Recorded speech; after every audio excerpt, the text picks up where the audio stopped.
تازه او په زړه پورې خبر، سراج الدین حقانی او ملا یعقوب مجاهد نن د نجونو د پوهنتونونو د پرانیستلو په موخه یو له بل سره لیدلي او خبرې اترې یې کړي.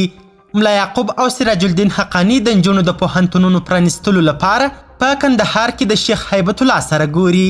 دا به د افغان ملت لپاره تر ټولو ښه زیری وي چې د ښځینه محصلینو پوهنتونونه یو ځل بیا پرانیستل سي. دا چې ملا یعقوب او سراج الدین حقانی د ښځینه زده کړو په اړه څه ویلي او لیدنه یې چیرته کړې، بشپړ حال را سره همدغه روانه ویډیو کې کتلی سي. سلامونه قدرمنو لیدونکو، زموږ مشال پریس یوټیوب چینل ته ښه راغلاست. تازه په کورنیو چارو وزارت کې یوه سرچینه تلو نیوز ته وایي نن د دفاع وزارت سرپرست مولوي محمد یعقوب مجاهد او د کورنیو چارو سرپرست وزیر سراج الدین حقانی د نجونو پر مخ د پوهنتونونو او ښوونځیو د پرانیستلو په اړه خبرې کړي دي. د سرچینې په خبره د پوهنتونونو او ښوونځیو موضوع له تودېدو وروسته د دفاع او کورنیو چارو سرپرست وزیرانو پریکړه وکړه چې دې مسئلې ته حل لاره پیدا کړي.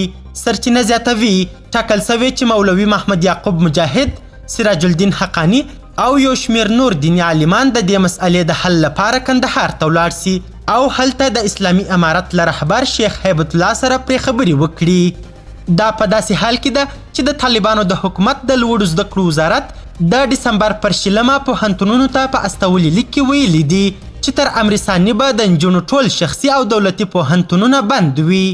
تېره شپه د لوړو زده کړو وزیر د ملي ټلویزیون سره په یوه مرکه کې ویلي دي چې د محصلو نجونو پر مخ د پوهنتونونو دروازې د څو دلایلو له امله تر امر ثاني پورې بندي سوي دي.